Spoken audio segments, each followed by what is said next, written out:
I had been married for 18 years and still didn't know my wife. It was probably my fault for not trying harder. We seemed to get along fine, but there was no real connection between us. I never considered her the love of my life, and I had a feeling it was mutual. But we were compatible enough to have 3 teenage children. I worked in the claims department of a large auto insurance company. It was an office job with good benefits. I would have retirement benefits in 3 years. We owned our own home, but the mortgage amount was more than the current appraised value. Noreen was a good spouse in every way. Because of her 3 children, she was a homemaker. The house was always clean, clothes washed and ironed, and meals cooked perfectly. All the housework must have been good exercise for her because she still had the same fine figure she had in high school when we met. College didn't interest either of us. We got married a year after I entered the workforce. Noreen wanted to get away from her parents and be alone. I wanted regular sex. Since we were comfortable with each other, we seemed like a good couple. Unfortunately, there was no crazy, passionate, fairy tale romance between us. The sex was always good. So far, I never felt that there were any problems between us, especially in that area. I guess I was wrong. It started at one of those horrible company parties. I didn't dance, but Noreen did. I had no problem giving her complete freedom of action just to keep her out of my way. I spent the evening sitting with several other spouses who didn't dance. Unmarried guys entertained wives and single girls on the dance floor most of the night. The only problem seemed to be that she danced with Dirk Franklin more than I thought was necessary. He was a good dancer, but he was also a wordy womanizer. Several times during the evening I lost sight of Noreen for a few moments, but she always reappeared. It wasn't the most fun evening for me, but it was a sacrifice I made so my wife could cheer up a bit. The most enjoyable part would be the sex when we got home. A little drinking had a big effect on her behavior in bed. It made the time spent at the party more bearable. That night was particularly enjoyable. On Monday morning at work, it all came off like a shot in the arm. Everything was fine for the first few hours, but then I started to notice some guys looking in my direction and some giggling. I looked closer and found Dirk chatting casually about his recent conquest. Twice he looked in my direction and smiled, or should I say smirked at me. Dirk and I aren't very close. I don't like the guy, and I didn't appreciate what he was doing. Shortly before lunch, I managed to corner one of my most trusted co-workers in the copy room. "Barry, what the hell is going on with Dirk? If that son of a bitch smiles at me one more time, I'm gonna punch him." "I'm not sure if it's true or not, John, but he's bragging to everyone about screwing Noreen on Saturday night." "That's bullshit. Noreen would never let him near her." "That's what I thought, but he's got panties he claims are hers. He shows them to all the guys and even lets them smell them. How could he get his hands on her panties? It doesn't make sense." "John, he claims she gave them to him after he screwed her in one of the hotel conference rooms. Did you see them?" "Yeah, they were silk, gray or silver in color." "Thanks, Barry. Don't say anything to anyone. I owe you one." If Barry had said the panties were red or black, I would have just joked. But I was there when Noreen got dressed for the party. She wore her favorite silver silk lingerie set. I'd bought her a bra and panties for Valentine's Day this year. About 20 minutes later, I noticed Dirk heading for the men's room. He'd had a lot of coffee this morning. I followed right behind him. I'm not a fan of playground conversations. There was no way I was going to confront Dirk face to face and ask him or order him to stop spreading lies about my wife. For one reason, I was no longer sure it was a lie. If I did meet him face to face, it would probably alert him. I didn't want that to happen. The easiest way to solve the problem would have been to bang his head against the tiled wall in front of the urinal. Since I was a gentleman, I waited until he was done and then punched him with my fist right in the nose as soon as he turned around. Something slammed loudly and my shirt got blood all over it. That pissed me off, so I punched him again as he bent over, clutching his nose. Dirk was a big guy, but he offered no resistance and made no attempt to defend himself or fight back. I found some silk panties in his pocket and kicked him twice hard in the crotch area. As I was leaving the bathroom, I noticed that he was vomiting. I left early for an early lunch, and when I returned, I learned that my employment with the company had been terminated. Dirk was taken to the hospital. It took them less than 20 minutes to finalize the checkout, and I was past it. Today was shopping day. I was sitting at the kitchen table when Noreen pulled into the garage. I looked up as she entered the kitchen with several bags of groceries. Hi, honey, what are you doing home in the middle of the day? Are you sick? I didn't answer as she set the plastic bags on the countertop. Would you like to help me bring in the rest of the stuff? I never answered, and she went back into the garage. She returned with 6 more bags, but without saying anything, she set them on the edge of the table. Is something wrong, John? I can tell you that. Why are you home? Saying this, she began to sort through the bags. I've been fired. That doesn't make sense. Why would they fire you? I sat there trying to figure out how to start a conversation. I'm not so sure about that. In the end, I just threw her panties across the table. Oh, God, no! Upon seeing them, Noreen sat up and grabbed her head with both hands. No, this can't be happening. I saw my wife begin to cry. It was neither a moan nor a wail, but something in between. Can you explain that to me? After my question, the crying seemed to intensify. She put her head down on the table, and all I could hear was her quiet mumbling over and over, No, no, no, no, no. I waited patiently for almost a minute. My wife tried to wipe the tears from her face and then looked at me. I'm sorry, John. Really sorry. It was a mistake. I drank too much and made a mistake. Bullshit! You weren't that drunk. You knew exactly what you were doing, didn't you? No, John. You have to believe me. It was a mistake, a terrible mistake. There's nothing going on between me and Dirk. Honestly, I'm really, really sorry. If it was a mistake, why didn't you tell me when it happened? I didn't want you to find out. I didn't want to hurt you. If you didn't want me to find out, why would you do it with the biggest blabbermouth in the company? He promised he wouldn't say anything to anyone. Damn, are you that stupid? This morning he let every guy in the building sniff them out. Why were you stupid enough to let him take them? I didn't let him take them. I gave them to him so he could throw them away. I used them, and I couldn't put them back on. Why did you use $30 panties to clean yourself up? John, I'm sorry. This wasn't supposed to happen. You mean I should never have found out about it, or that you shouldn't have done it? Both! Damn it, I screwed up, John. What do you want me to say? Do you really expect me to say I forgive you? I don't. How about a reason? Can you give me a reason why you did it and not give me some bullshit about you being drunk? I don't buy that for a minute. No, I wasn't that drunk. Dirk and I had a good time all night. He's a good dancer and a very funny man.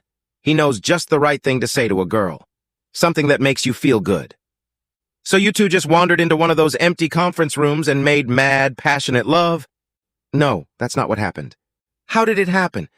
Don't make me do this, John. Don't make me talk about it. It took me longer to clean myself up.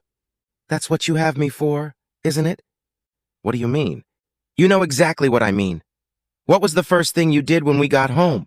Tell me, Noreen. What did you tell me to do when we were in the bedroom? No, John. It had nothing to do with what Dirk and I did. Honestly. I'm sorry, but that's not how I see it. John, you're making a big deal out of this. It didn't mean anything. It didn't mean anything. We can get through this. Noreen, do you really think it was nothing? I lost my job. I lost my pension. I lost my wife and kids. I guess it meant nothing to you, but it meant everything to me. My wife just sat there and looked at me while I got up out of my chair. I have to leave now. The police will probably be here soon. I don't want to talk to them right now. Why are the police coming? What else is going on, John? I'm afraid I offended your lover a little when I returned your underpants. That's why I was fired. I'm sure the police have already gotten a statement from Dirk. Hell, I could spend a couple months in jail just so you could sleep with me for a minute. Thanks a lot, sweetheart. Where are you going? What am I supposed to do now? I don't know where I'm going to be. I loaded all my stuff in the car while you went shopping. I'll call you later. She looked like she was about to turn the waterworks back on. I turned around before heading out the door. I reserve the right for you to explain what happened to the kids. If you lie or distort the truth, I can guarantee you'll regret it. I had enough money in my bank accounts to last at least 6 months.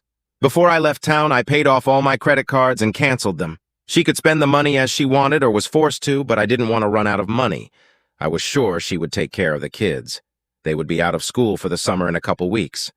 I didn't know if that would make Noreen's life easier or harder. I had no idea what I would do when the money ran out. I wasn't even sure if I would be able to collect unemployment since I was laid off for good reason. The first night I stayed at my brother's house in Schuylkill Haven.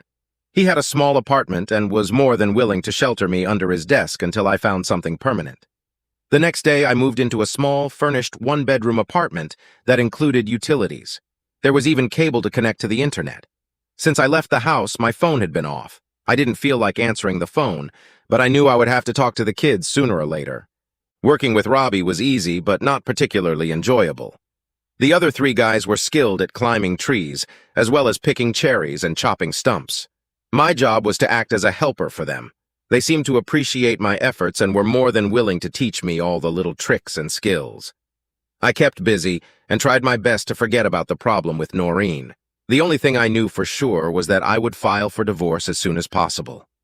Terry was my oldest daughter. She was smart and sweet as candy. She was graduating from high school in 2 months and was enrolling in dental technician classes at the local college. Brian was to join the Marines as soon as he graduated next year. Sal had 2 more years of school left, and all she wanted to do was get married and have children. She had once wanted to be a teacher, but I think she had outgrown that. They were all good kids. Brian ran all over the neighborhood because he felt it would help him become tougher for a career in the service. Terry worked as a candy saleswoman at one of the local hospitals. I'm not sure, but I think Twitter was invented by Sal. If she didn't invent it, she certainly perfected it. The only contact I had with any of the kids was through Terry. I didn't feel comfortable discussing family problems with Sal because she was too young, and Brian didn't want to talk about it at all.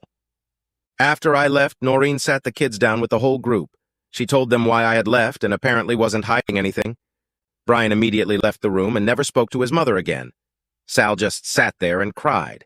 Terry was the only one of the 3 who was willing to have any conversation about the breakup. Noreen refused to explain to Terry why it had happened. She just talked about it without going into detail. I filed for divorce and things went south. Terry called me and told me that their mother had started leaving the house in the evenings several times a week. She usually came home drunk. Terry said it started right after the divorce papers were filed. The children did their best to avoid Noreen, but her actions still had a bad effect on the family as a whole. As far as Terry knew, there was no male involvement. Brian wouldn't talk to his mother, and Sal whined all the time. Terry was the only one who interacted with Noreen at all, and that was usually pretty limited. I didn't like it, but as long as Noreen didn't bring any boys home, I didn't feel I had to pry. A week later, things got really bad. I was at work with Josh and Jimmy, 2 climbers. They were at the top cutting branches, and I was working on the ground feeding into the chipper. Things seemed to be going pretty well until I was approached by 2 guys who drove up in a Dodge. It was common for people to talk to us while we were working. They were usually interested in what we were doing and what the rates were. I always had a supply of Robbie's business cards in my shirt pocket for such occasions. As I was holding out a business card to one of the visitors, the second of them gave me a hard punch in the temple. It was unexpected and produced the results he was seeking. I was on all fours trying to regain consciousness when they started stomping on me with their boots. There was no time to think, plan, or take any defensive action. They successfully immobilized me before I realized what had happened. The best I could do was curl up and try to minimize the damage. I'm not sure how long it lasted, but it stopped as suddenly as it started. Josh tried to get me to sit up. I strained my vision as much as I could and noticed Jimmy talking on his cell phone and the Dodge driving away. I was hurting like hell. The worst part was that I couldn't breathe. Every time I tried to inhale, a sharp pain pierced my right side. It was my first broken rib. It was then that I noticed that the bigger of the 2 guys was lying on the ground next to me. His head had turned into a bloody mess. Jimmy and Josh noticed what was going on and tried to get down to help me as soon as they could. To speed things up a bit, Josh lowered his chainsaw by the safety rope and swung it at the guys who were kicking me. The dangling steel chainsaw hit the larger of the 2 guys in the head, and it looks like he lost his ear. His buddy, wasting no time, got the hell out of there. Even though the chainsaw wasn't really working, it left a huge gash on the baboon's head. After a few minutes, he started to move, and Jimmy gave him a good kick in the balls. Other than one hard kick to the head, all the other damage was done to my body. I just sat motionless until the ambulance crew arrived. I refused to ride in the same ambulance with the guy who attacked me, so the local police ended up transporting him in the back of the patrol car. When I got there, Robbie was in the hospital. The big guy had a deep gash on the side of his head. His ear wasn't blown off, but he was badly mangled. I didn't feel too bad, but the doctor and Robbie insisted I stay the night. The cops picked up the other big guy in the Dodge before he'd gone 10 kilometers. After eating a mediocre dinner, I settled in for the night, but not for long. It was almost 1 a.m. when my cell phone rang. Who the hell would be calling me at this hour? In fact, who would call me at all? Dad, it's Terry. We have a problem and we need your help. I don't think I can help you right now, but what the hell is so important that you're calling in the middle of the night? Mom's in jail, and someone has to bail her out. What's she in jail for? She crashed her car and she got busted for a DUI. Is she okay? She's not hurt? Not really, but the car's in pretty bad shape.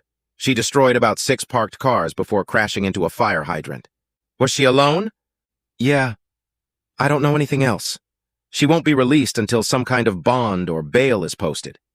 I didn't know what else to do, so I called you. Terry, we got a little problem. I'm not home right now. I'm at Pottsville Memorial Hospital. I was injured at work today and the doctor wanted to keep me overnight. I'm fine, but I can't leave. Maybe you should call your Aunt Sarah. She'd probably be more than happy to help your mom. What's wrong? Why are you in the hospital? I broke 2 ribs. They wrapped me up like a mummy, and I don't know if I can even drive. I'll be fine, so don't worry about me. I just need to rest for a few days. I didn't see the need to tell her how the accident happened. She had enough problems of her own right now. Is there anything I can do for you? See if you can find out a little more about what happened to your mother. I'm just a little curious. Okay, I'll call you tomorrow afternoon and see how things are going. Robbie drove me to my apartment and put some microwavable food in the freezer. I asked him to buy me a couple 6-packs of beer, but all I got was some Coke. I was able to move fast enough to go to the bathroom and feed myself. Unfortunately, I was forced to watch the Adam Sandler movie festival all day.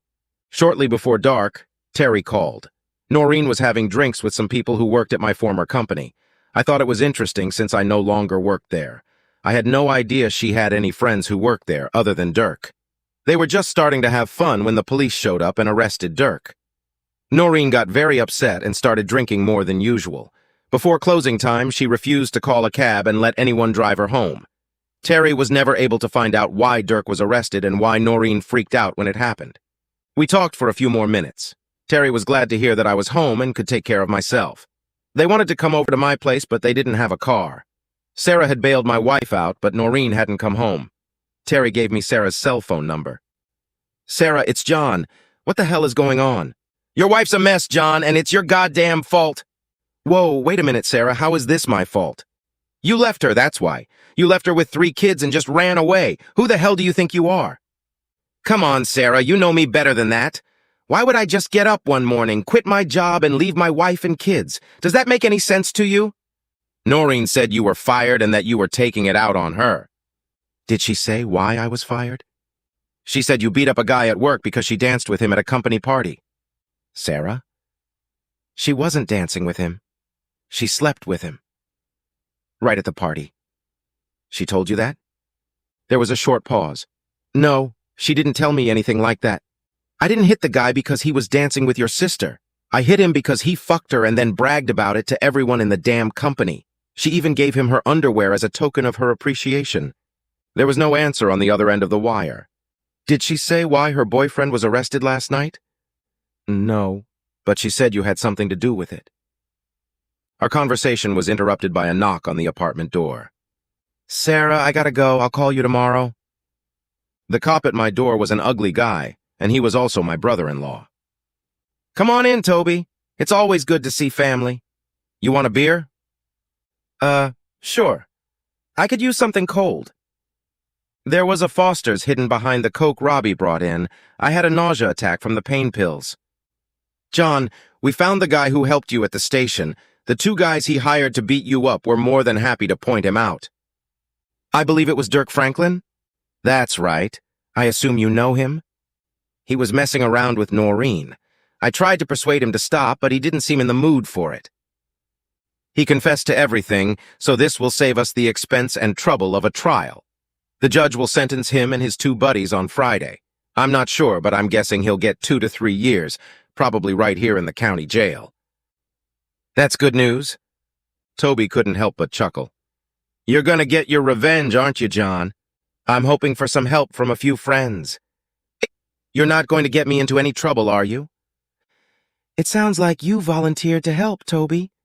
That's one way to put it. I gotta go. If you want to talk to this guy, he'll be in the city jail until sentencing. I'll come by tomorrow morning. How's Sally, by the way? Are you looking after my sister? I think it's the other way around. She's looking out for me. The hardest part of getting to the police station was getting in and out of the truck. I didn't know what was worse, being tied up like a mummy or not being able to bend over. When I entered the room, a wide grin was shining on Dirk's face.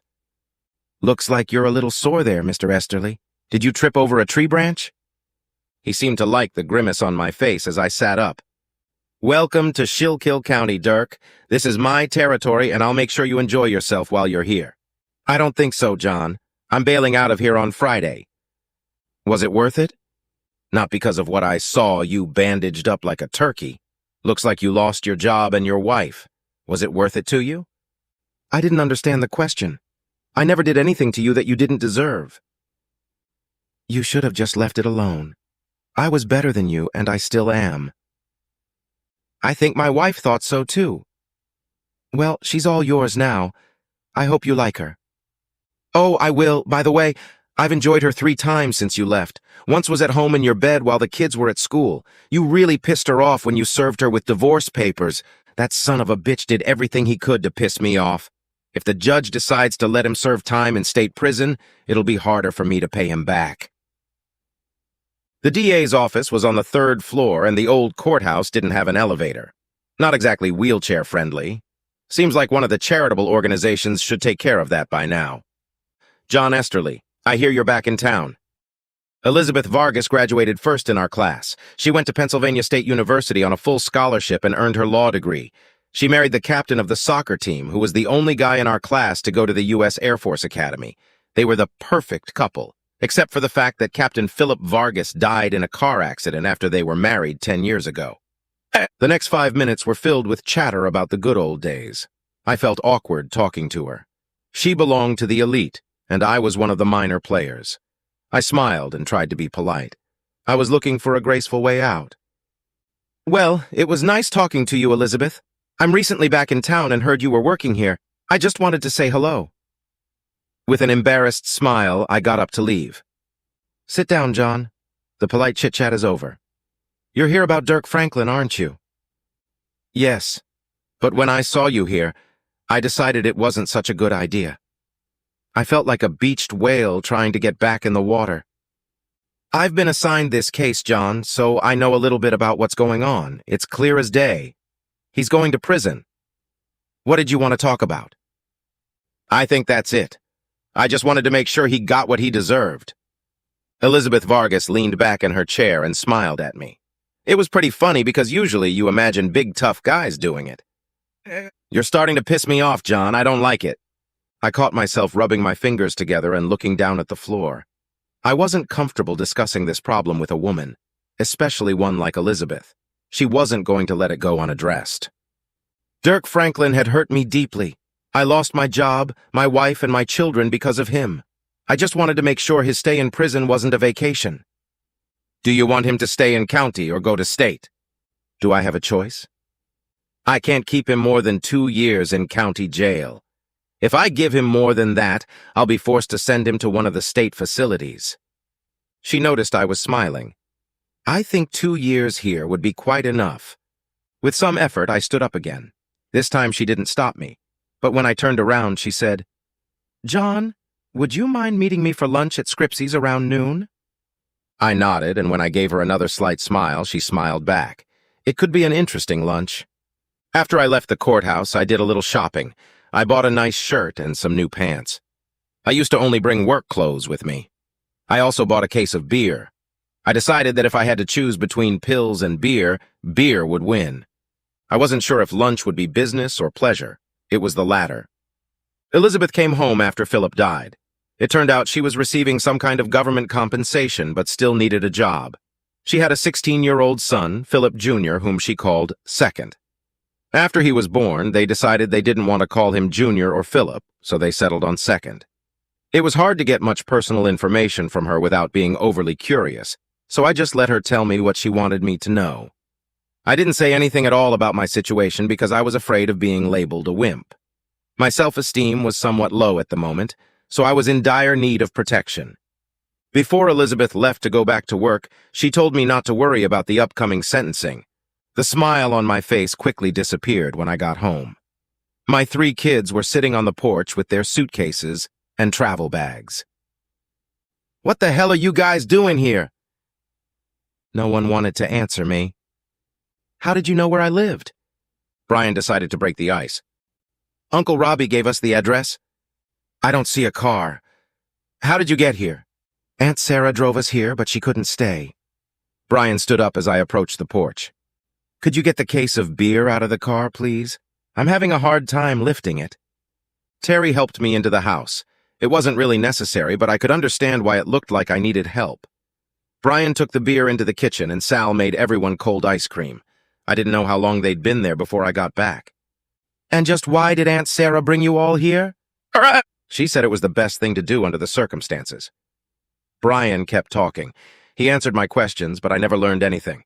I took a big sip of soda and wished I had bought a cold beer instead of a warm one. "Under what circumstances?" Brian didn't want to answer.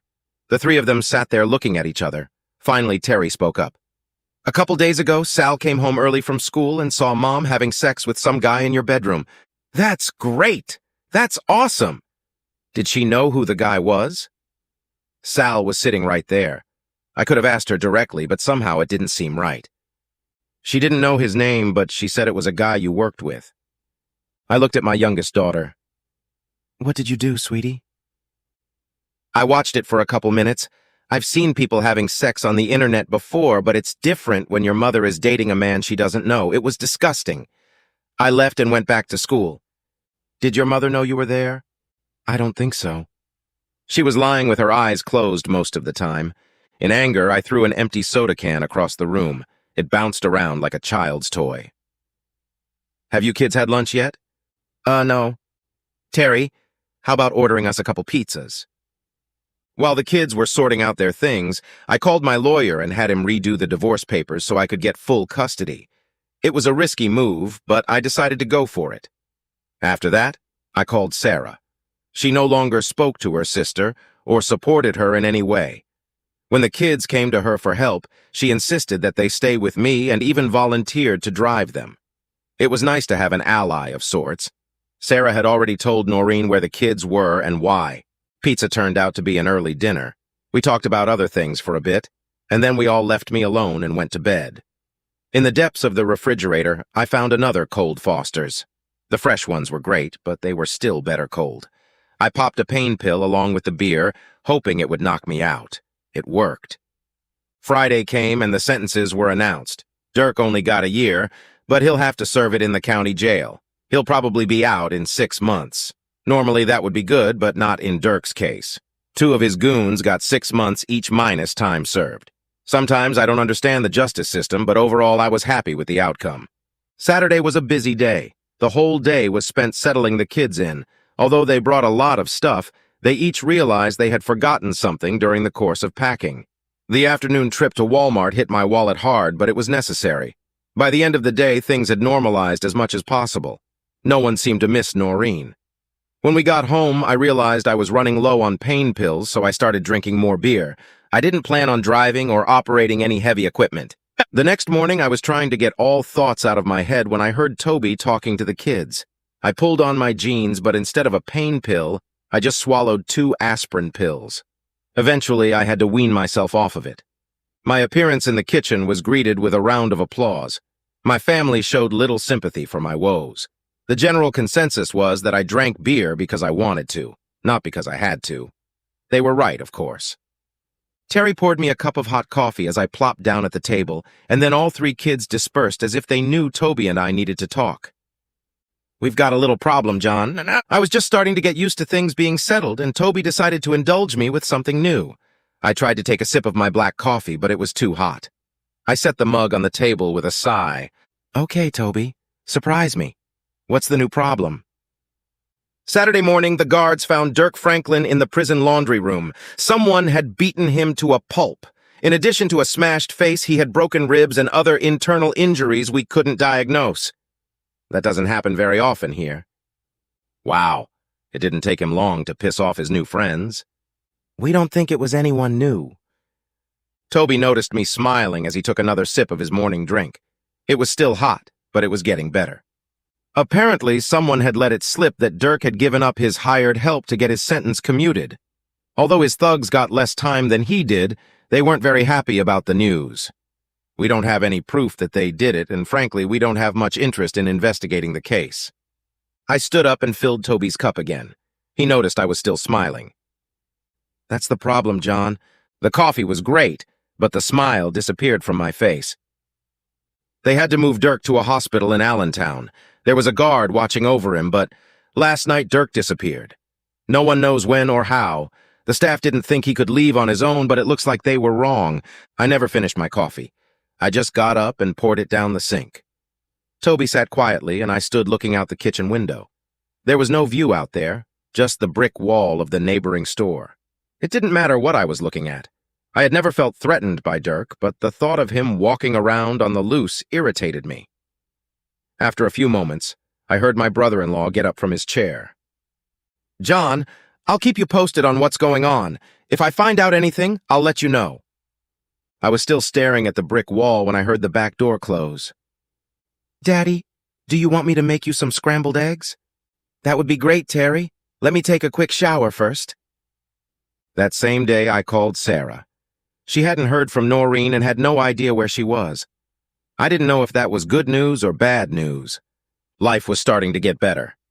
My injuries healed quickly. I got a job with a small company in Tamaqua where I had an easy commute to work. The kids had no trouble settling in. We started spending more time with Elizabeth and her son. The other and Brian seemed to find common ground, and I think I saw Terry look at him a few times. Although I spent most of my time with Elizabeth at public events and with our families, we also began to have a few celebratory dinners and go to the movies from time to time. Every 2 weeks, I asked Toby to deliver a couple packs of cigarettes to the guys who beat me up. There was never any conversation between us, but there was an understanding. Toby said they seemed to realize what the hell I was doing. If it worked out the way I hoped, it would be worth the money spent. Cigarettes weren't cheap. Sarah and I never heard from Noreen. Was she back with Dirk or somewhere else? Then one day, 2 of my adversaries were released from detention and promptly disappeared. 3 months later, I received notice that my divorce was finalized and that I had been awarded custody of Brian and Sal. Terry was no longer considered a minor. She was attending dental school in Reading. Elizabeth and I began to spend more time together. While all of this was going on, I still couldn't shake the thought that somewhere out there, nearby, Dirk Franklin was lurking. Did he still harbor some grudge, or had he already retired from the business? I could never be sure, and it bothered me constantly. I took a job with a small independent auto insurance company in Pottsville. 6 months later, Elizabeth and I were quietly married. The only stipulation of our marriage was that she had to keep her old last name of Vargas. She had several reasons for this, and I couldn't blame her for it. Elizabeth learned that Noreen worked and lived at the Salvation Army in downtown Philadelphia. Although we never saw her again, she started sending birthday cards to the kids. Then I started getting cards. They came at different times, on Flag Day, Veterans Day, Tree Planting Day. They always said the same thing, thinking of you, DF. Of course, I showed them to Elizabeth, but we never figured out what to do with them. They came from various places on the East Coast. At first, I threw them away, but as they became more and more numerous, I became more and more concerned. Dirk Franklin was like a cockroach that I had no idea how to get rid of. Elizabeth was doing her best to keep me under control. I appreciated her support, but I felt helpless. The card I received about 2 weeks before Christmas was more ominous than the others. I have a special gift for you. See you soon, DF. Dirk had never shown any desire to hurt any of the kids, but I wasn't sure if he still felt that way. I caught myself constantly worrying about Elizabeth and the children. He was out of my life, but he was still causing me distress. All I could do was wait and be ready for him to show up. 2 days before Christmas, it was finally over. It was an ordinary greeting card, but inside was a clipping from the Baltimore Sun newspaper. The body of a man identified as Dirk Franklin was found today in a burned-out automobile near a brickyard in Glengarry. Police were unable to determine the true cause of death because of the condition of the body, etc., etc. The postcard was not signed. It simply said, "Thanks for the cigarettes."